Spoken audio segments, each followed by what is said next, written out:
خبر صادم لأشرف حكيمي مع ريال مدريد.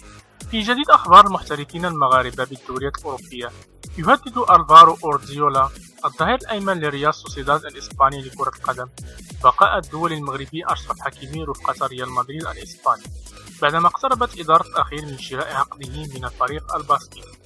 وحسب صحيفة آس المقربة من ريال مدريد، فإن الضحية الكبير في هذه الصفقة هو حكيمي، الذي في حال نجاح انتقال الدولي الإسباني إلى كتيبة زين الدين زيدان فإنه سيعار إلى أحد الأندية لمدة سنتين.